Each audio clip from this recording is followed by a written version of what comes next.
રસ્તો difficult road. ફરી કોઈ એકવાર એક હતો ઉગડશંકર.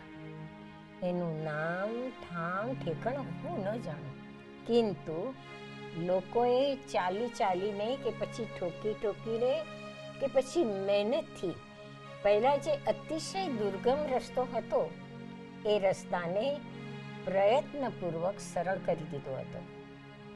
એવા એક રસ્તા પર ઉગડશંકર ચાલી નીકળ્યો. રસ્તે ચાલતા ચાલતા એને ઠોકર લાગી ગઈ. એના પગમાંનો અંગૂઠો છોલાઈ ગયો અને લોહી નીકળવા માંડ્યો. નીચે જોયું, ઊંચું જોયું, આજુ જોયું, બાજુ જોયું અને ઉગડતો ઉકળી પડ્યો. આ પથ્થર અહીંયા કોણે મૂક્યો છે? મને લોહી લોહાણ કરવા માટે કોણે રાખ્યો છે? લોકો કેટલા ખરાબ છે! કોઈને ખબર નથી કે મને પથ્થર વાગી જશે? કોઈને કોઈની પડી જ નથી ને? મને વગાડવા માટે જ આ ખાસ પથ્થર અહીંયા રાખ્યો છે. કોણે મૂક્યો છે? લાવ એને શોધી કાઢું અને એને બરાબર ખબર લઈ નાખું. હું પણ એ જ માર્ગ પરથી જતી હતી અને મેં ઉગડશંકરને એ પથ્થર ત્યાં કોણે મૂક્યો એની શોધ કરતા કરતા લંગડાતો ચાલતો જોયો. ફરી કોઈ એકવાર એક હતો ઉગડશંકર. એનું નામ ઠેકાણું હું ન જાણું, કિંતુ લોકોએ ચાલી ચાલીને કે પછી ઠોકી ઠોકીને કે પછી મહાપ્રયત્નથી અતિશય દુર્ગમ હતો એ રસ્તાને પ્રયત્નપૂર્વક સરળ કરી દીધો હતો. એવા એક રસ્તા પર ઉગડશંકર ચાલી નીકળ્યો.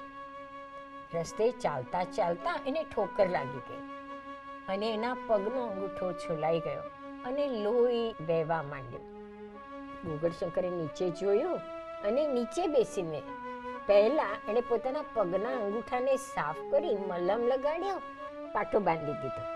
પછી આજુ જોયું, બાજુ જોયું, પણ કોઈ દેખાયું નહીં. એટલે સાવચેતીથી રસ્તા પરના પથ્થરને આજુબાજુ સાફ કરીને બાજુ પર મૂકી દીધો. રસ્તા પરથી પથ્થર ઉખેડીને અને સાચવીને બીજા કોઈને વાગી ન જાય એવી રીતે એણે બાજુ પર રાખીને ફરી પાછું એને ચાલી જતા મેં જોયો. પહેલાં જે અતિશય દુર્ગમ હતો, પણ પછીથી લોકોએ ચાલી ચાલીને કે પછી ઠોકી ઠોકીને કે પછી મહેનતથી અને પ્રયત્નપૂર્વક પહેલાં કરતાં સરળ કરી દીધેલા જિંદગીના રસ્તા પર હું પણ ચાલી નીકળી.